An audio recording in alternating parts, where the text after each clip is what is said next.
ወይኔ እንዴት ነው ምንችለው? ወይኔ ጨዋታ እንዴት ነው ምንችለው? በፈጣሪ ስም ወይኔ ተዘጋጅተሃል? ግን ለዚህ ፊት መስመር ተዘጋጅተሃል? የእናንተ ቅራቅንቦ የፕሪሚየር ሊግ ቡድኖች ተዘጋጅታችኋል ወይ? እንዴት አባቱ ነው የሚችለው ፓልመር? በፈጣሪ ስም እቃቃ ብቻው ቃቃ አረጋቸው። ይኸው እግዚአብሔርን እያካበርኩ አይደለም። ተመልከቱት ሃይላይቱን ካላያችሁ። ለስለገባብን አይደለም የተጫወትንበት መንገድ በጣም ነው ያስደሰተኝ። ከዛ ደደብ ሳንቼዝ በስተቀር ሳንቼዝ ይሄን መብላት ትችላለህ አንተ በረኛ። እንዲህ ከዓመታት ማይማር እንዳለ በስተት ይገባባል አንተ ሙጀሊያም። ሮጀርስ ከኳስ ጋር ምርጥ ስትከላከል ይቀርሃል። ሃቶን ብቻውን አጋፈጥከው ዛሬ። አክሮዋ እንዲህ በቃ ትችላለህ አንተ ቅመም ነህ። የውላችሁ ላቪያ አይጎዳ እንጂ ይችላል ያልኳችሁ በምክንያት ነው። ተመልክተሃል ምራ አዳሜ። ወያላው 3ኛ ሳምንት ላይ ጠብቀኝ። በኩርኩም ግንባርህን ደቁሼ ትንሽነትን በቃ እንድታውቁ ነው ማረገ። አሸንፈናል በሚገባ። ፕሪሚየር ሊጉ ጀመረ ዛሬ። ከንቲቦኔ መልካም አዳር። ፓፓ ምን አይነት ጌም ነው? ምን አይነት ጨዋታ ነው? ለስንት ቋጠራችሁ? ለስንት ግን ዣቪ አሎንሶና ልጆቹ አኮሩን። ኧረ በስመ አብ ምን አይነት ጨዋታ ነው የዛሬው ጨዋታ። ሶስቱም ጆዋ ፔድሮም፣ ሮጀርስም፣ ኮልድ ፓልመርም ሶስቱም ጎል አግብቷል። እንደገና ደግሞ ይሄ ጎልና አሲስት ጆዋ ፔድሮ ጎልና አሲስት ምን ይባላል? እሺ አቤት ካይሴዶ ሳይኖር ፓሌስትራ ሳይኖር እኔ እንደሆነ ማለት ነው በዚህ ጨዋታ ላይ አውጥቼ ልጥለው የምችለው ነገር ያው የጉስቶ ነገር ያው አቋሚ የታወቀ ነው። ሳንቼዝ የሚባል ሰውዬ ነው። ከዛ ውጪ ግን በቃ ቃል የለኝም። እንችላለን። ሊጉ ዛሬ ገና ነው የተጀመረው። ነግሬሃለሁ። ዛሬ ገና ነው የተጀመረው። ገባ። ቸልሲ ክሬቨን ኮቴጅ ድረስ ሄዳ ፉልሃምን ተደባደቡ። አክቹሊ ደብድባት መጣች። ያው 3 ነጥብ ስለወሰደች ደበደበቻት እንጂ ተከሻከሹት ነው ማለት ማን ምን አይነት ጨዋታ እንደነበረ ልነግርህ አልችልም። ማን የቸልሲ አታክ ግን ቻንስ እንደ ጉድ ነው የሚያፈሰው ዛሬ። ኮልዊል ምን ሆኖ እንደሆነ አላውቅም አባቴ። ኮልዊል ዛሬ ሲያስበላን ለኳ ምርጥ ነበረ። አቼፖንግ አሪፍ ነበረ። ማን የሚጮተው ሃይላይን ማን የእንግሊዙ ባርሰሎና አዲሱ ባርሰሎና እመኔ ነው ማለት ቻንስ ያፈሳሉ እንደ ውሃ ነው ማለት ቻንስም ክሬት እንደ ጉድ ነው። ይሄ አታክ በጣም ያስፈራል ነው በቃ በጣም ያስፈራል። እስካሁን ካዩዋቸው የቢግ 6 ቡድኖች ከአርሰናል ውጪ ያስደመመኝ ቸልሲ ነው ማለት አታኩ ያስፈራል። ዲፌንሱ ደግሞ መስተካከል የሚችሉ ነገሮች አሉ። ኮልዊል ጥፋት ካላበዛ ካይሴዶ ይመለሳል ምናምን ነገር ገባ። ግን ስቲል አጫወቱ ቻንስ ኮንሲድ የሚያደርግ ነው የእንግሊዙ ባርሰሎና በእርግጠኝነት ማለት ነው ገባለ። ከሌሎቹ ቢግ 6 ቡድኖች ያስደመመኝ ቸልሲ ነው። ከአርሰናል ጋር ግን ሌቭሎች ለውጥ እንዳለ ከሁለት ሳምንት በኋላ ስለማሳይሽ ብዙ እንዳታወሪ። ሌሎቹ ላይ ግን አውሪባቸው። አስደምመሻል። የሚገርም ፉላም ራሱ ምርጥ ቡድን አይደል እንዴ ማንዬ? ግን ጥፋታቸው ትንሽ ፕራግማቲዝም ትንሽ ረጋ ማለት ምናምን ገባለ። ነገሮችን ማየት ምንድነው መከሻከሽ እንደዚህ ማለት ነው። ንቃቿቸው ነው ቸልሲ 10ኛ ስለጨረሱ ፓልመር እንዳትጎዳ ብቻ መጨረሻ ማን እኔ ፓልመር በጣም ጽድት ገባለ። ሮጀርስ ራሱ ጃው ፔድሮ በቃ ስለ ዣቪ አሎንሶ ድፍረቱ ራሱ ምን አይነት ድፍረት ነው? 3-2 እየመራ ዊንግ ባኮቹ መጀመሪያ ሲጀምር በ5 ተከላካይ ነው ጉስቶና ሃቶን ነበረ ገባ አይደለ? ዲፌንስ ላይ ቀልድ የለም። አታኩን አንሊሽ አድርገው ነበረ። ከዛ ላ እየመራ ስቲል አታኪንግ ኦፕሽኖቹ ኔቶን በጉስቶ የአዲስ ሸቫሪ የሚባለውን ደግሞ በሃቶ ነው አታኪንግ ሞር አታኪንግ በቃ ሪስክ ብቻ የተሞላበት ሁለት የማድሪድ ማናጀሮች እምባፔ ያባረራቸው በቅርቡ በአንድ ዓመት ውስጥ እምባፔ ያባረራቸው ሁለት ማናጀሮች ተከሻከሹ። ዣቪ አሎንሶ አሸንፎ ወጣ ማለት ቼሎ እንግዲህ እዛው ለንደን ክራቨን ኮቴጅ ሄዳ ቅዝቅዝ አድርጋቸው መጣለች በሮጀርስ እና በፓልመር ማለት ነው። ያበደ ቲም ነው። ቼሎ ይፎካከራል። የእውነቴን ነው የምላችሁ ለዋንጫው ይፎካከራል። 2 እና 3 ምክንያቶችን ልንገራችሁ ማለት አንደኛ በጣም ዴብዙ ሰፊ ነው ማለት፣ ሁለተኛ ጥራት ያላቸውን ተጫዋቾችን በየሳምንቱ የማግኘት እድሉ ሰፊ ነው። ለምሳሌ እንደ ጄምስ አይነት ተጫዋቾችን እንደ ላቪ አይነት ተጫዋቾችን ማለት እነዚህ ተጫዋቾች በተደጋጋሚ ብዙ ጨዋታዎችን ሲያደርጉ ጉዳት የሚያገኛቸው አይነት ተጫዋቾች ናቸው። ቼሎ ግን በሳምንት አንዴ ስለሚጫወት የእነሱ መጎዳት ያን ጠባብ ነው ማለት። ከዚ ውጭ ቲሙ በጣም የተጣራና ይሄ ሲስተም ለሚፈልገው የዣቪ አሎንሶ አጫወት ለሚፈልገው የሚሆኑ አይነት ተጫዋቾች ያሉት ቲም ነው ማለት ነው። ጥርት ያሉ ፈርስት ሃፍ እንዳልኳችሁ የፊት መስመሩ በጣም የሚገርም ነው። ቅያሮቹም በዛው ልክ ለዚሁ ሲስተም ምችት የሚሉ ማለት ነው። እንደ ጆቫኒ ኩዌንዳ ምናምን የተባሉ አይነት ተጫዋቾች ኢስቴቫውን የመሳሰሉ ጥራት ያላቸው ተጫዋቾች የሚገርም ቡድን ማስተካከል የሚቀርበት ኦር ካመጣ ምናልባት ይሄ ሲስተም በጣም የሚፈልግ ግባኮችን ነው ይበልጥ ይፈልጋል። እነ ጉስቶ ከዚህ የተሻለ ፐርፎርም ማድረግ ከቻለ ጥሩ ቲም ይሆናል። ግን እነ ጉስቶ ላይ ክፍተት አለ። መከላከሉም ላይ እንድትጠቃ ያደርጓል። ማጥቃቱም ላይ ይበልጥ ማገዝ ያለበት ቦታ በጣም የሚሯሯጡበት ቦታ ስለሆነ ዊንግ ባኮቹ ላይ ጥያቄ አለ። ምናልባት ከሆነ ኮልዊል ምንም አይልም የሆነ ፋውል ሰርቶ ከዛ የአግሬሲቭነቱ ምናምን ትንሽ በስቶ ነበር። ጨዋታውም ላይ ድክመት የነበረበት ኮልዊል ነው። ከዛ ውጭ አቺምፖንግ በጣም የሚገርም እንቅስቃሴ ነው። በተለይ ወደ መጨረሻ ዱኤሎቹ ምናምን ሲሸነፍ ነበር። የሆነ ኳስ በእግሩ ሹት የተደረገበት ሳንቼዝ የወጡ ኳስ የሱ ስህተት ይታይበት ነበር። የፍጥነት ችግር፣ የፖዚሽን ምናምን ችግር ነበረበት። ግን እዛ በኋላም የሚገራርም ኳስ ነው ሲያጸዳ ሲወጣ የነበረው። በተለይ ወደ መጨረሻ የሚገርም ነው የነበረው ማለት ነው። ከዛ ውጭ ቼላው ያበደን የነበረው የዛሬውን ፐርፎርማንስ እንደ ጨዋታም ስለወደድኩት ጨዋታውን ለቼላው 8 ከ10 ሰጥቻለሁ። ሼር፣ ኮፒ ሊንክ፣ ሪፖስት እያደረጋችሁ ይመቻችሁ። ቼልሲ ያሸንፋል ይላል። የሳምንቱ ምርጥ ጨዋታ የተመለከትነው ዛሬ ነው። እኔ ምንም አንሰቃቀስም እዚህ ጋር ቼልሲ ማለት ነው ፊት ለፊቱ በጣም ቤስት ነው ራሱ አይታችኋላ። ችግሩ ምንድነው? የቼልሲ ፉልሃም አይደለም ችግሩ ተከላካዮቹና ሳንቼዝ ናቸው። ማንዬ እነሱን ግዴታ ማስተካከል አለበት። አሁን ወደፊት ይሄን ነገር ፊክስ የሚያደርግ ከሆነ ዣቪ ራሱ በጣም ፊት ለፊቱን አይታችሁታል። ፉልሃም አሳቀቃችሁኝ እኮ እንዴ! ለራሴት አልተሳቀቁም እንደዛ ሶስተኛ ሁለት ስታረጉ ሶስተኛ ታረጋላችሁ እየጣበበኩ ነው። ግን ምንድነው ችግሩ? ምንም በቃ 10 ቁጥር መሀል የለም። ግራ ገባችሁ መጨረሻ ላይ። አንተ ፊት ለፊቱ እነ ሮጀርስ ምናምን በጣም ፒስ ሆኖ ፓልመር ራሱ የጨዋታው ኮከብ መሆን ያለበት እሱ ነው። አንተ ፊት ለፊቱ በጣም ያበደ ሆኗል ዛሬ። ይሄ በጣም የሚገርም ጌም እግዚአብሔርን። ይሄ ጉዳይ መጠናት አለበት፣ መመርመር አለበት በግልጽ ማለት ነው። ሲጀመር ማለት ነው በዚህ ሰዓት ሃንግማንን ለምን አጫወታችሁት? ሆን ተብሎ ይታወቃል እኮ ሰዓቱ እኮ የሃንግማን በምን ሰዓት እንደሚጫወት በምን ሰዓት እንደሚያሸንፍ ዓለም ያወቀው ፀሐይ የሞቀው ነገር ነው። በቃ ገብቷል። እኔ ለምን ይመስላል አስቀድሜ ኬላው እንደሌላው ቡድን ይፈተናል ሊሸነፍ ይችላል ምናምን ብዬ አልሰራሁት። ሰዓቱን የፈራሁት ኬላውን እኮ አልፈራሁትም። ግን የሚጫወትበት ሰዓት በቃ የራሱ ሰዓት ነው ይታወቃል። ለጠለጠው ፉልሃምን 3-2 በሆነ ሁኔታ አባቴ ከሜዳ ውጪ ሄዶን የተጫወተ ጨዋታ ከባድ ኳስ ነው። ቀላል አድርገን እንዳትመለከቱ ያጀማ ከባድ ኳስ ነበረ። ፉልሃሞች ምርጥ ነበሩ። ግን የቼልሲ አታክ ምን አይነት አታክ ነው? ማን እየተሰራው አታክ ይለያል ነው ማለት አንተ አሎንሶ ትንሽ ጊዜ ደግሞ ሲቆይ ይሄንን ቡድን ጭራቅ ነው የሚያደርገው። ይኸውልህ ያ ኮል ፓልመር ምናቀው ኮል ፓልመር አስፈልጊው ኮል ፓልመር ተመልሷል። ጀምአው አስገራሚ ብቃቱን ነው ያሳየው። ሞርጋን ሮጀርስ ደግሞ የመጀመሪያ ጎሉን በማስቆጠር እንግዲህ አለው እዚህ ሊግ ላይ ያለን ይገኛል። ጀሞ ለማንኛውም ቼላው 3-2 በሆነ ሁኔታ ተቸግሮም ቢሆን አሸንፎ ወጥቷል። ከዛ ውጪ ግን የቼልሲን አታክ ሳላደንቅ ማለፍ አልፈልግም። ጀሞ ግን ያሸነፈው በአንድ ምክንያት ነው። በዚህ ሰዓት በመጫወቱ ነው።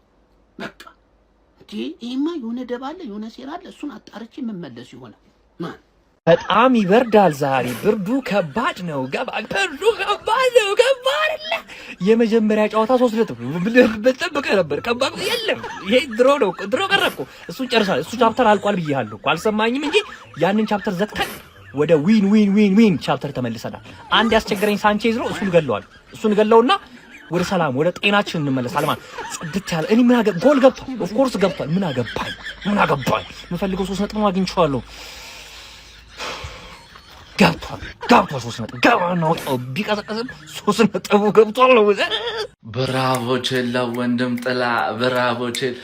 ቆንጆ ቲም ነው ያለው ቼላው ወንድም ጥላ። ግን አንድ ትሪ ላይ አርና ማር አንድ ላይ አይሆንም። በጣም በቃላት አጠቃቀሚ ይቅርታ። ግን ማክሰስ ላክሯን ፊል ፎደን አላልኩም ፓልመርን ጆዋ ፔድሮን ባየህበት አይን ሳንቼዝን ስታይ በስመ አብ መንፈስ ቅዱስ አንተ ፕሪሚየር ሊግ ወይ ደግሞ አንድ ትልቅ ዋንጫ ለመብላት ማለት ነው በአመት ውስጥ አንድ ራሱ ብዙ ነው። በቃ አንድ ስህተት ሰርተ ጎል ከገባበት እንደ ጎልኪፐር በጣም ዲሲፕሊንድ መሆን አለበት ተከላካይና ጎልኪፐር ስትሆንና ሳንቼዝ በአንድ ጨዋታ 2 ስህተት ብሮ እንዴት ነው 37 ጨዋታ ከዚህ በኋላ ምታም ነው እቺ ጀለስ እንዳትፎግራችሁ።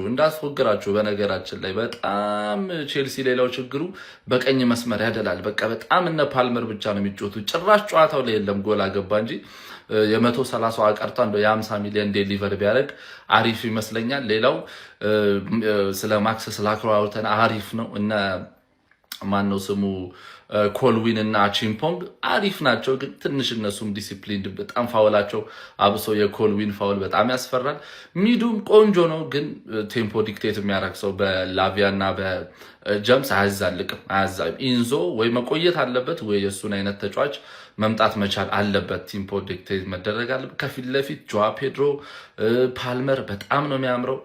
ትንሽ ሮጀርስ ነቃ ማለት አለባት። ያበደ ነው። ፉልሃም በጣም ቆንጆ ቲም እየተሰራ ነው ብሮ። ፖሴሽን ራሱ በልጠው በጣም የተሻለ ቲም ነበር ከሙከራ ውጭ። ብቻ አሪፍ ጨዋታ ያለ ነው። ቼላው ነቃ ማለት አለባት። ክፍተቷን ማየት አለ፣ መድፈን አለበት። ጫና መቋቋም መቻል አለበት። ለማንኛውም ኮፒ ሊንክ ሪፖርት ሼር አድርጋችሁ እናንተን ሀሳብ ኮሜንት ላይ ምን አይነት ጨዋታ ነው በእናትህ ሲያምር። ሙሉ ጨዋታው ክፍት ነበር። ገብቷላ ፉልሃም ምናምን ደባደባለው ማለት ነው። ከዛ ቼልሲ ደግሞ 137 ምናምን እነዚህ ሊያወጡት ዝም ብዬ ነው እንዴ ብሎ ለጠለጠው ማን 3-2 አልቋል ጨዋታው ማለት ነው። 3-2 ማለቁን እንዳትዩት። ፓልመር ዛሬ ምን አይነት እንቅስቃሴ ነው ያደረገው ማን። ቼልሲ ያገባቸውን ጎሎች እንዳለ ማለት ትችላላችሁ ኮንስትራክት እያደረገ የነበረው ፓልመር ነው። ገብቷችኋል አይደል ማለት አሲስት አደረገ ለጆ ፔድሮ። ይሄ እንትና ሞርጋን ሮጀርስ ያገባው ጎል ላይ ማለት ነው ምን አይነት ተች አድርጎ ነው የሰጠው ለላክሯ ተከላካይ እንዴ። ምን አይነት አስተጣጠፍ ነው አጥፎ አሲስት አደረገለት ላክሯ። የመጀመሪያ የፕሪሚየር ሊግ ጌሙ ለቼልሲ አሲስት አደረገ፣ ሞርጋን ሮጀርስ አገባ።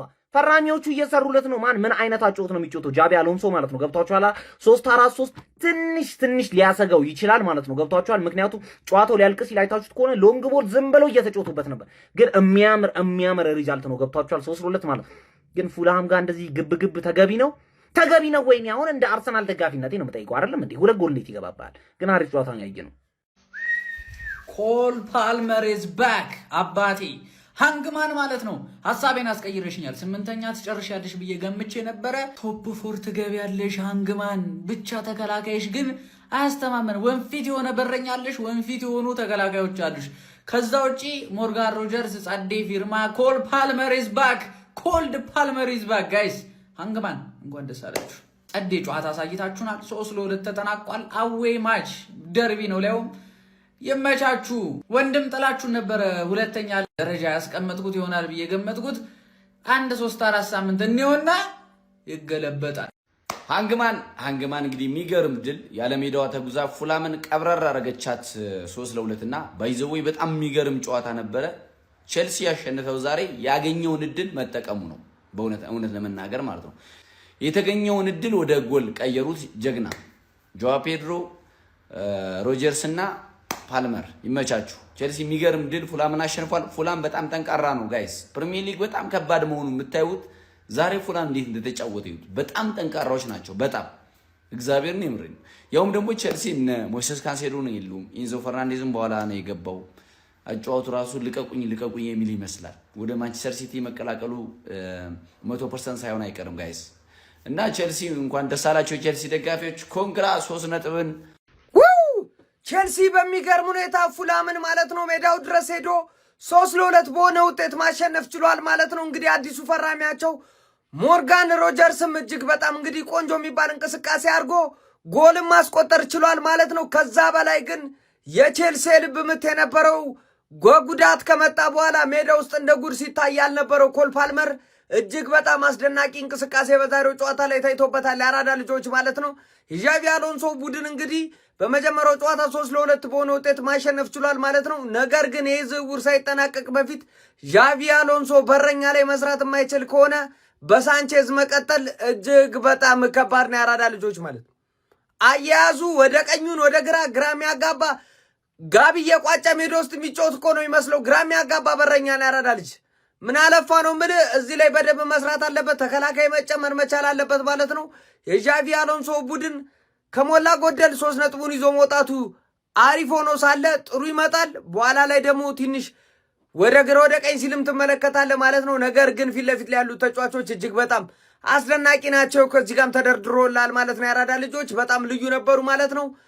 እስቲ እንግዲህ መጨረሻውን አብረን ምን ይሆናል? ሐሳብ አስተያየት እናንተ ነው። ሼር ኮፕሊንክ አይረሳ። ይመቻችሁ። ቼላው ጌት ጆብ ደን እንደምንም ብለው 3 ነጥባቸውን ይዘው ወጥተዋል። ግን የሚገርም ጨዋታ አይተናል በሁለቱም በኩል። ፉልሃምም የሚገርም አታኪንግ ፉትቦል፣ ቼላውም የሚገርም አታኪንግ ፉትቦል። ፉልሃም ግን ሲሊ ሚስቴኮች ዋጋ አስከፈላቸው። በጣም የሚገርም ኳስ ተጫወቱ።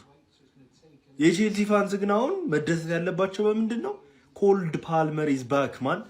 ፓልመር እኔ ልንገራችሁ አቲዝ ቤስት ላይ ሲሆን ቼልሲ ማሪፍ ይጫወታል። ሶ ዛሬ ፓልመርን ያየነው አቲዝ ቤስት ነው። የሚገርም ተጫውቷል። የሚገርም ማች ፐርፎርማንሱ ያበደ ነበር። የሚገርም ነበር። እሱ አሪፍ ሲሆን ቼልሲ ማሪፍ ሆነ።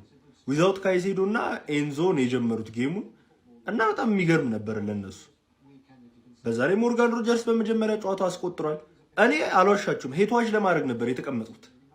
ቼላው ፋንሰ ላይ በቃ ሙድ እንይዛለን ብለን ነበር፣ ግን በቃ እንደምንም ብለው አሸንፈው ወጥቷል። ፉላም የሚገርም ተጫውቷል፣ ቼልሲም እንደዛው።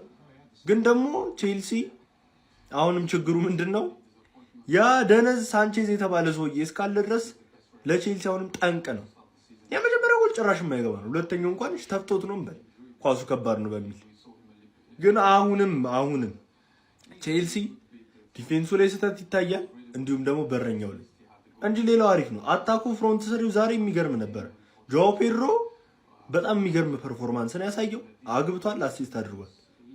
ሞርጋን ሮጀርስ ጎል፣ እንዲሁም ኮል ፓልመር ደግሞ አሲስት፣ ከዛ ደግሞ ጎል። አይ ቲንክ የኮል ፓልመር አሲስት ያለ አይመስለኝም አይሮ ግን እንዲሁ ፍሮንት ስሪያቸው ያበደ ነበረ። ፓልመር አቲዝ ቤስት ነበረ። የሚገርም ጌም አይተናል። የሚገርም ጨዋታ፣ ያበደ ጌም። ኮልድ ናይት ኢን ለንደን ይላል። አቤት አቤት አቤት። ኤኒዌይስ ማለት ነው እኔ ስለዚህ ጨዋታ አያገባኝም። የቼልሲ ደጋፊ እኔ ማየት የፈለግኩት ኤንዞ ፈርናንዴዝ ይመጣል አይመጣም ነበረ። በቼልሲ ደጋፊዎች ጥሩ ተደርጎ ዲስሪስፔክት ተደርጓል። በእርግጠኝነት አሁን አወራለሁ ኤንዞ ፈርናንዴዝ ወደ ማንቸስተር ሲቲ ይመጣል። በ110 የሚሆን በምንም አለው። ጎስት ምን ሲል ሰምቼዋለሁ መሰላችሁ? ቼልሲ እንኳን ፈርናንዴዝን አይደለም የባለቤቱ ሚስትም ይሸጣል ብር እስካወጣለን ድረስ። ተረዳይ አይደለም? ታመጧታላችሁ። ከዛ እዚህ ሀገር ያለ ተጫዋች አይሚን ደጋፊ ቼልሲ ሲቃጠል ማየት ፈልጋለሁ። የዛ ሀገሩ ደግሞ ምን አይነት ተጫዋች እንዳጣ እንዲያ ይፈልጋለሁ። ተረዳይ? ምን አይነት ቲም እንደሆነና ተጫዋችን እንዴት ሊጀንድ እንደምናረግ ታዩታላችሁ። ተጫዋች ማክበር ምን እንደሆነ ታዩታላችሁ። ለማንኛውም ኮልድ ናይት ኢን ለንደን። ማን ነው ፓልመር አግብቷል፣ ተመልሷል፣ አባቴ ጨፍሮታል። ሌላኛው ሮጀርስ እሱም ኮልድ ናይት ብሏል። ምን ማለት ለማንኛውም ጆ ፔድሮ አግብቶላችኋል። ኤኒዌይስ ቆንጆ ምሽት ነበረ፣ ግን ተለጠጠሻል። 3 ነጥብ ነው ዋናው አባቴ። ፕሪሚየር ሊግ የተረዳነው 3 ነጥብ ነው። እንኳን ደስ አላችሁ። ከዚህ በኋላ ስለማታሸንፉ በዚህ አቋማችሁ ፎሎ ማድረግ ግን እንዳትረሱ። ይመቻችሁ። ቢስሚላ። የለንደኑ ክለብ ቸልሲ በድል ጀምሯል። የቸልሲ ደጋፊዎች እንኳን ደስ ያላችሁ። ቪዲዮን ኮፒ ሊንክ፣ ሪፖስት፣ ላይክ በማድረግ ጀምሩት። ጃቪ አሎንሶ የመጀመሪያውን የነጥብ ጨዋታ በድል ጀምሯል። ፉልሃምን 3-2 ነው ያሸነፈው። ያው እኔ ፉልሃም 2 አገባልም፣ ምክንያቱም እኔ ሳንቼዝ ነው ያገባው የራሱ ቸልሲ። አሁን የኔ ቸልሲ ስጋት አሁንም ሳንቼዝ ነው። ፋሚሊ አሎንሶ አሪፍ ነገር እያሳየ ነው። ስጋት ይኖራል፣ ችግሮች አሉ፣ ግን አዲስ አሰልጣኝ ነው፣ የሲስተም አሰልጣኝ ነው። እንደ መጀመሪያነቱ በጣም አሪፍ ነው። ይሄው ነው ችግሩን አጉልተህ የምታወራበት አይደለም። ቸልሲ አሁን ገና 11 አላየም እኮ እነ ካሴዶ የለውም እዚህ ቡድን ውስጥ እነ ጀምስ ጥሩ ደግሞ ፓልመር አሁን ዩት ነፃነቱ ስለተሰጠው በጣም አሪፍ ነው። እየሳቀ እየተጫወተ ነው። ደስተኛ ይሁን እንጂ እሱ ያዝናናል። ማፍጠኛ ለቆ ነው ኳስን የሚያዋራቱ ታውቃላችሁ። ዛሬ በጣም በነፃነት እሱ ብቻ እነሱ ሮጀርስ እና ጃኦ ፔድሮ ቦታ የያዙ እሱ ይሰነጣጥቅላቸዋል። ቅያሪያቸው ልጆቹ ዛሬ እኮ አንድ ተከላካይ ነው የነበረው። ማን ነው ተቀይሮ የገባው አይደል? ራይቫል ከዛ የመጣው ልጅ እሱ ነው የነበረው። ስኳዱ አሪፍ ሲሆን ሙሉ ሲሆን አሎንሶም ደህና ይሆናል እና ብዙ ትችቱን ከማውራት ይልቅ በጣም ተስፋ ሰጪው ነው የታየኝ በቸልሲ። ግን የቸልሲ ስጋት አሁንም ቸልሲ ወደ ቦታው ለመመለስ ይሄ በረኛ መወገድ አለበት። ትልቁ ስጋት ተጋጣሚ ቡድን አይደለም ለቸልሲ የራሳቸው በረኛ ነው። ፉልሃም ግን ፋሚሊ ፈርቸው ነበር፣ ፈራርሶ ይወርዳል ብዬ ነበርና ይሄ ከፍ አይደለም እንዴ፣ በጣም አሪፍ ናቸውና እንግዲህ ምርጡን አሰልጣኝ ሸኝተው ነው የራሳቸውና አሁን ግን እንደምናየው የሚወርድ አይመስልም። እኔ ይወርዳሉ ብዬ ነበር። አሪፍ ናቸው። አሪፍ ጨዋታ ነበር። ለማንኛውም የቸልሲ ደጋፊዎች እንኳን ደስ ያላችሁ በድጋሚ። እስቲ በጨዋታ ላይ የተሰማችሁን ኮሜንት ላይ አስቀምጡ። ቪዲዮ ክርስቲያችሁ ኮፒ ሊንክ፣ ሪፖስት፣ ላይክ ማድረግ እንዳይረሳ። ቴንክ ዩ። በጣም ነው የምታሳዝኑኝ። ይሄ ጨዋታ ላመለጣችሁ 3-2 ተጠናቋል እንጂ ፉልሃሞች መሸነፍ አይገባቸውም። ማለት አቻ መሆን ነበረባቸው አትሊስት። እና ዣቪ አሎንሶ ምን አይነት ጨዋታ፣ አርቤሎዋ ምን አይነት ጨዋታ፣ በጣም የሚያምር ጨዋታ እና ዣቪ አሎንሶ በጣም አሪፍ የማጥቃት ደፋሪ የሆነ ቲም እየሰራ ነው። ግን የምፈራውን ነገር ልንገራችሁ። ይሄ 3-4-3 ከአሞሪም ጋር ምን ነው ተመሳሰለብኝ። ሪስክ አለው ጋይስ፣ ሪስክ አለው፣ በጣም ሪስክ አለው። ዛሬ አሁን ክሊኒካል የሆኑ ተጫዋቾች ቢኖሩት ኖሮ ፉልሃሞች ስኳዳቸው አሪፍ ሆኖ እርግጠኛ ነኝ በቃ የሆነ ነገር ዋጋ ያስከፍሉት ነበርና ሁሌም እንደዚህ ክፍት ሆኖ ይጫወታሉ ወይ አላውቅም። እኔ እንደ አሞሪም ግንትኑ እንዳይበላ ብያ ፈራለታለሁ። በቃ ጌሙን በደንብ እንዳይበላ በቃ እንግሊዝ እንደዚህ አይነት ጌም አይወድም ማለት ደጋግመ አጫወቱ እኮ በጣም አሪፍ ነው፣ በጣም ማራኪ ነው። ስፔሻሊ ለገለልተኛ ፉልሃምን ሁለቱንም ማየት አርቤሊዮን ዣቪ አሎንሶ በጣም ደፋር ሆኖ ነው የመጡት፣ ግን ሪስክ አለው፣ በጣም ሪስክ አለው። የቼልሲ ደጋፊዎች ምን ታስባላችሁ? በዚህ ሀሳብ ኮፒ ሊንክና ሼር ማድረግ እንዳይረሳ፣ ፎሎም እያደረጋችሁ ፓይስ ቸልሲ አሸንፏል። ዣቪ አሎንሶ ፕሪሚየር ሊጉን በድል ጀምሯል። ክራቨን ኮቴጅ ፉልሃምን 3-2 አሸንፏል። ኮል ፓልመር አሲስት፣ ዦ ፔድሮ ጎል፣ ዦ ፔድሮ አሲስት፣ ኮል ፓልመር ጎል። ምን አይነት ጥምረት ነው የተመለከተው? በአንደኛ ሳምንት የእንግሊዝ ፕሪሚየር ሊግ ጨዋታ ቸልሲ ፉልሃምን 3-2 አሸንፏል። ጨዋታው ጎሎቹ ለቸልሲ ዦ ፔድሮ፣ ኮል ፓልመር እና አዲሱ ፈራሚ ሞርጋን ሮጀርስ አስቆጥሮ፣ ጆሽ ኪንግ እና በክረምቱ ከሪያል ማድሪድ ፉልሃምን የተቀላቀለው ጎንዛሎ ጋርሻ ደግሞ ፉልሃምን ጎሎች ማስቆጠር ችሏል። ቸልሲም በጨዋታው ፉልሃምን 3-2 አሸንፏል። ስለዚህ ጨዋታ ምን ትላላችሁ? ሀሳባችሁን ኮሜንት ላይ ያካፍሉኝ። የፕላስ ምልክቷን እየነካችሁ ፎሎ ማድረግ እንዳትረሱ። ሮጀርስ ሲያገባ ነው ለኔ ጨዋታው ያለቀው። ቆይ አንተ ቀጫማም ድጋሚ ታገባለህ፣ ድጋሚ ታገባለህ። እስቲ ሙድሪክ አረባ አላህ በሆነ ነገር ሸውደህ የጠጣሁን ነገር አጠጣውና እድሜ ዘመኑ የመቀመቅ አመት ይውልበት። እስቲ ለማንኛውም ማለት ነው በቃ የመክፈቻ ጨዋታዎች ግን እንዴት ነው ጎል ብዙ የሚገባባችሁ? ማለት ጎሎች አሉ፣ ትንቅንቅ አለ ምናምን። አንተ ሰላቢ ጎል አገባ ሮጀርስ። እኔ ሮጀርስ ላይ ልቋጥር ነበር የገባሁት በመጀመሪያ። እኔ እንደውም ቼልሲ ማሸነፉ ደስ ነው ያለኝ አለ አይደለ? ጠላት እንዲኖረኝ እፈልጋለሁ። አሁን መፈራበት አመት አይደለም። ግን ሮጀርስ ግን ይዛሃለሁ። ቀጣይ ለብቻ ቋጠሮ አዘጋጃለሁ። ለብቻ እኔ በቋጠሮ አልታወቅም፣ ግን ላንተ ቋጥራለሁ።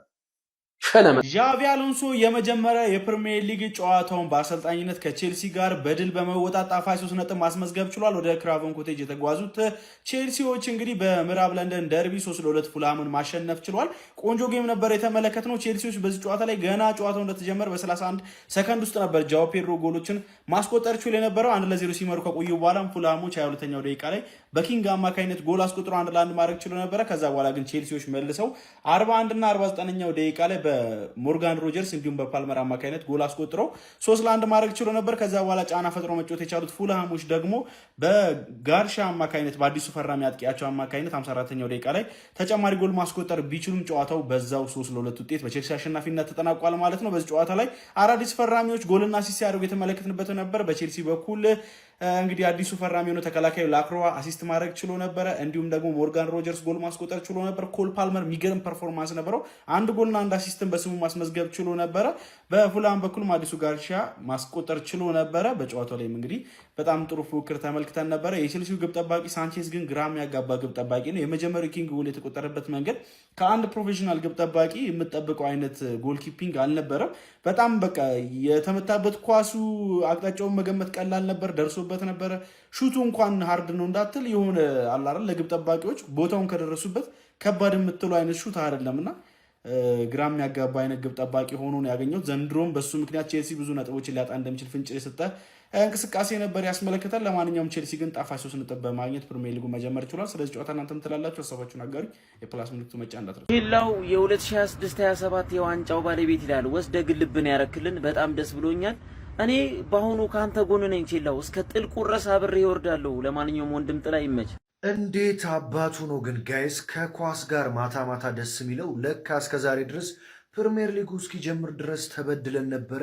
ምን አይነት ጨዋታ ነው ቼልሲና ፉልሃም ያስመለከቱን። ምናልባትም ከክለባችን አርሰናል ጋር ብቸኛ የሚጠጋጋው የፕሪሚየር ሊግ ከቶፕ ሲክሶቹ ማለት ነው ቼልሲ ይመስለኛል። በጣም ጸዴ ጨዋታን የተመለከትነው። ሁለቱም እንግዲህ መዝጋት የለ መፍራት የለ እዚህ እዛ እያደረጉ ሲጫወቱ ነበር። ሞርጋን ሮጀርስ እንግዲህ በመጀመሪያ ጨዋታው ለቼልሲ ግቡን አስቆጥሯል ማለት ነው። ኮል ፓልመርም በጣም በሚገርም ብቃት የተመለሰ ይመስላል። ጃኦ ፔድሮ ነው አሁንም ጎል ዲሊቨር ማድረጉን የቀጠለ ሲሆን ቼልሲ ፉልሃምን 3-2 ማሸነፍ ችሏል ማለት ነው። ቼልሲን ብቸኛ ዘንድሮ የሚያሰጋው የግብ ጠባቂ ጉዳይ ነው። ሳንቼዝ አሁንም በጣም ብዙ ነው የሚቀረው። እንዴት ነው ከዚህ ጋር የሚገባበት? በነገራችን ላይ ሳንቼዝ እንደዚህ አይነት ደካማ ጎል ቢቆጠርበትም ፉልሃሞች አቻ ማድረግ የሚችሉባቸውን በርካታ ግቦችን በማዳን እንግዲህ ቼልሲ ወሳኝ 3 ነጥብ ይዞ እንዲወጣ ማድረግ ችሏል ማለት ነው። ዣቪ አሎንሶም በጣም ጸዴ ነገር ይዞ የመጣ ነው የሚመስለው። ለማንኛውም ከአርሰናል ጋር ለዋንጫ የሚፎካከረው ወይም ደግሞ የሚጠጋጋው ክለብ ቼልሲ እየመሰለኝ ነው። እናንተን ሀሳብ ኮመንት ላይ አስቀምጡልኝ። ፎሎ ማድረግ አይረሳ። ይመቻችሁ። ሰማዮቹ ቼልሲዎች ሊጉን በድል ጀምረዋል። አዳዲሶቹ የቼልሲ ሰዎች ሰርግና ምላሽ ኖላቸዋል። ዣቢ አሎንሶ በመጀመሪያው ጨዋታቸው በደማቁ የምዕራብ ለንደን ደርቢ ፍልሚያ 3-2 በሆነ ውጤት ማሸነፍ ችለዋል። አዲሱ ፈራሚያቸውና ከ117 ሚሊዮን ፓውንድ በላይ እንዳወጡበት የሚነገረው ሞርጋን ሮጀርስን በዚህ ጨዋታ ላይ ጎል አስቆጥረዋል። ቼልሲዎች ገና አንድ ደቂቃ ባልሞላ ጊዜ ውስጥ የፊት መስመር አጥቂያቸው ጆዋ ፔድሮ ኳስና መረብን ያገናኙ ሲሆን በጆሹዋ ኪንግ አማካኝነት ፉላሞች ወደ ጨዋታው ተመልሰው ነበረ። እንደገና ሞርጋን ሮጀርስ ቼልሲ ጎል በማስቆጠር ቼልሲዎችን ወደ መሪነት መለሳቸው። ኮል ፓልመር ሶስተኛውን ጎል አስቆጠር 49ኛው ደቂቃ ላይ ከረፍት መልስ ማለት ነው። እንደገና ጎንዛሎ ጋርሲያ ፉላሞችን ወደ ጨዋታቸው የመለሳቸው ቢመስልም ነገር ግን ከዛ በኋላ ጎል ሳይቆጠር ጨዋታው በዛ ውጤት ተጠናቋል።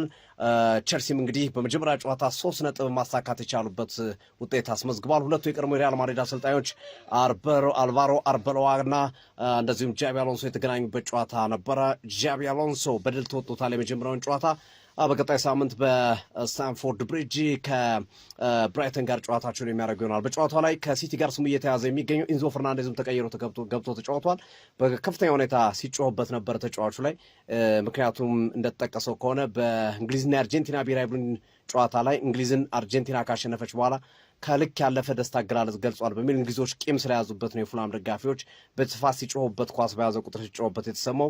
እንግዲህ ኢንዞ ፈርናንዴዝ ከቼልሲ ጋር ይቀጥላል ወይስ ዝውውር መስኮቱ ከመጠናቀቁ በፊት ቼልሲን ለቃል የሚለው አለየለትም። ያም ቢሆን ግን በዛሬው ጨዋታ ላይ ተሰልፎ የተጫወተበት ሂደት ተመልክተናል። ቼልሲ ጥሩ ቡድን ነው። ቅያሬዎቻቸውን በጣም ቆንጆ ነው።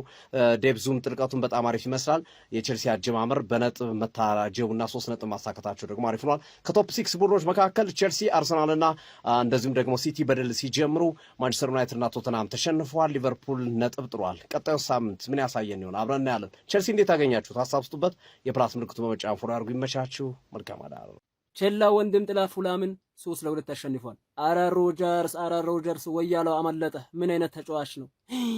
አረ በጣም ነው የሚችለው። ለማንኛውም ማለት ነው ፔድሮ በአንደኛው ደቂቃ፣ ከዛ ሮጀርስ፣ ከዛ ፓልመር። ፔድሮ ገደለው፣ ሮጀርስ ገነዘው፣ ፓልመር ቀበረው ይልሃል ፉላምን ማለት ነው። ይመቻችሁ። ምንድነው አንግማን? ልብ ካላችሁ ቀን አትጫወቱ። በሌሊት ትመጣለህ፣ በስራ ሰዓት ማንም አይጋፋም፣ ታስጨንቃለህ። ምንድነው? ሮጀርስ ደግሞ ፍታ በቃ እንዴ! ለካ በረኛም ሳይኖር ማሸነፍ ትችላለህ። ይሄን በረኛ ይዘህ ነው ለዋንጫ ፎካከራለሁ የምትለኝ? ዘንድሮም ያለ ተፎካካሪ ዋንጫ ልንበላ ነው። ፔፕ ጋርዲዮላ ናፍቅህናልና አንተ እንደወጣ ሊጉን ፓሪስ ሊግ አደግ ነው። ፔፕ ጋርዲዮላ ናፍቅህን ኋላ ወደ መጣበት ትንሽ ነበርን ወደ ትንሽ እንመለሳለን የሚለውን መፎክር ይዞ ወደ ስራቸው እየወረደ ነው። አንግማን ትንሽ ትፎካከራለች ብለን ነበር። በረኛ የላትም፣ አችልም ሳችል አሸንፋለች። ይመቻችሁ። ፓልመር ከሜሲ ይበልጣል። እንዳትከራከሪ፣ አንድ ሰው እንዳይከራከሪ። ሮጀርስ ፌዴረር አዲስ ያስፈረም ነው። እሱ ከዴብሬን በላይ ነው። እሱ ይሄ ተከላካዩ መሀል ተከላካዩ ማርከስ ጉሩባ እሱ እንትንም ነው፣ ክንፍም አጥቂም ነው። በቃ ዋንጫውን ስጡን በጊዜ። ቼልሲ ይበልሃል በቃ ቼላ ወደፊት። የቼልሲ ደጋፊ ሆናችሁ የት አላችሁ? ይህን ቪዲዮ በደንብ ኮፒ ሊንክ ላይ ሪፖስት እያደረጋችሁ ጀምሩት። የእነዚህ 3 ተጫዋቾች የፊት መስመር ጥምረት ገና ብዙ ተአምራትን የሚያሳየን ይመስላል። ዣቪ አሎንሶ ቦል ኩኪንግ ጋይስ፣ ምን አይነት አስደናቂ ቼልሲ ነው እየተመለከትን የነበረው። ጨዋታው በጣም ነው የሚስበው። በእውነት ፉልሃም ክብር ይገባዋል።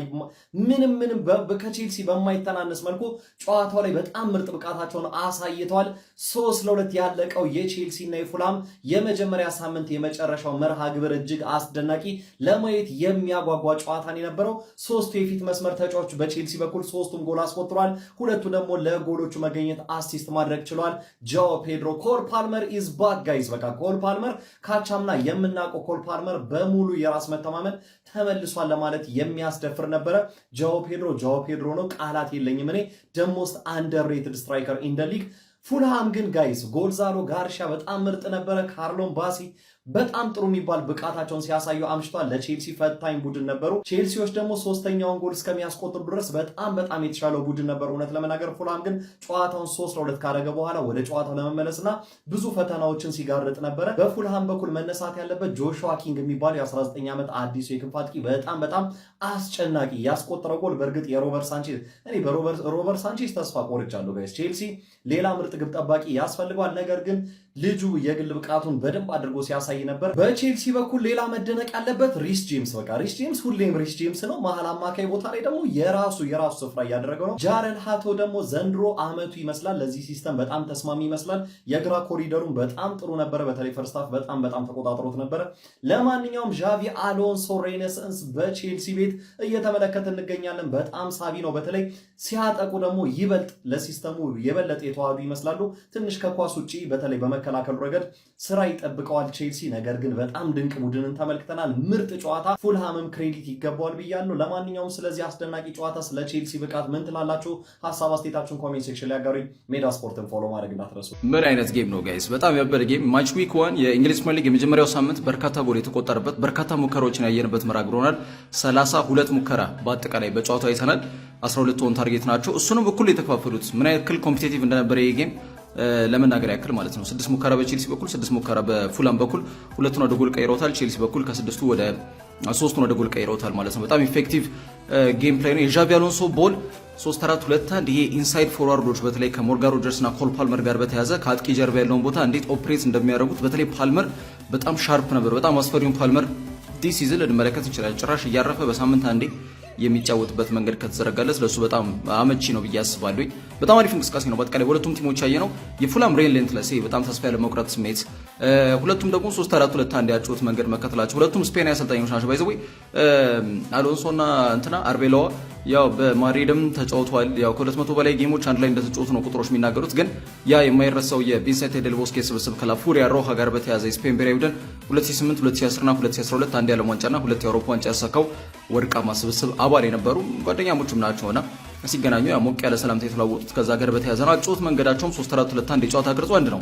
ያው ኢንስትራክሽኑ ቢለያይም ማለት ነውና የዣቪ አሎንሶ እንዳልኳችሁ ነው ኢንሳይድ ፎርዋርድ ራኖች በጣም አስፈላጊ ናቸው። ትሬኳቲስታን ለሁለት ተጫዋቾች እኩል ከፍሎ ነው የሚጠቀመውና በዛ ላይ ዊንግ ባክ አጫወት መንገዱ እንዳለ ታውቃላችሁ እና ፓሌስትራ በጉዳት ምክንያት ስላልነበሩ ነው ዛሬ እንጂ ጉስቶ በእርግጠኝነት የሚጀምረው ጌም ይሆናል ብዬ አላስብም።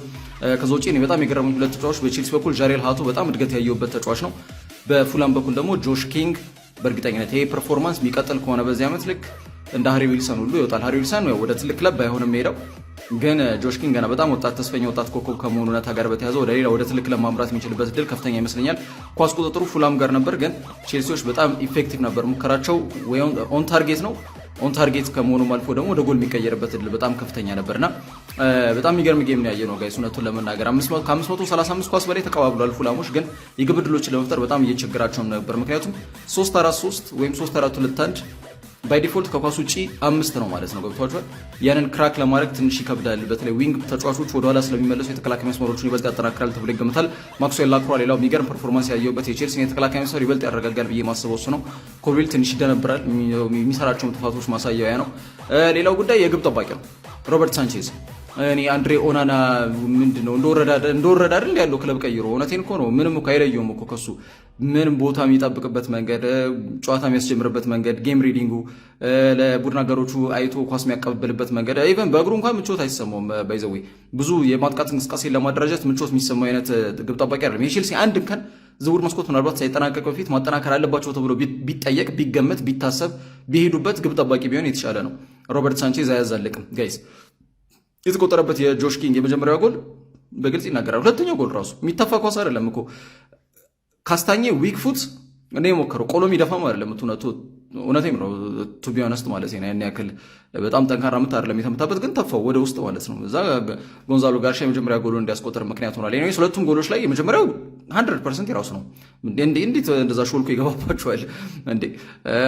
ከተከላካይ መስመር እኮ ሲያልፍ ነው አንተ ኃላፊነት ሊመጣ የሚችለው እና ተከላካዮቹ ጭራሽ ከሩቅ ነው ያስመቱት፣ ግን የቦታው ክፍተት ነው ጎል እንዲቆጠር ምክንያት ነው። ለማንኛውም አሪፍ ፐርፎርማንስ በማች ዊክ 1 በጣም ምርጡ ጌም ኮምፒቲቲቭ የነበረው በርካታ ሙከራዎችን የታጀበ የምዕራብ ለንደን ደርቢ ነበረ በፉላምና በቼልሲ መካከል።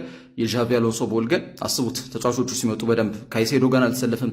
እነ ቫሌንቲን ባርኮ ቤንች ላይ ናቸው። ስቴቫ ዊሊያን እና ኬንዳ ተቀይረው የገቡት እነ ፓሌስትራ፣ ጆርዳን ኤንደርሰን፣ ዌልቤክ ገና አልተነኩም። ገና ነው ምላችሁና የሚገርም ስብስብ ነው። ኧረ ቶፕ ፎርማ መስጥ በቃ እኔ 3ኛ ብያለሁ። ይህን ቼልሲ አቋማቸውን ደግሞ በደንብ ካስተካከሉ 2ኛ ጃን ይዘው ራሱ የማጠናቀቅ ዕድላቸው ከፍተኛ ይመስለኛል። እናንተ እንዴት አያችሁት ጨዋታውን? እስቲ ሀሳባችሁን ኮሜንት ላይ ጣል አድርጓት። ይመቻችሁ።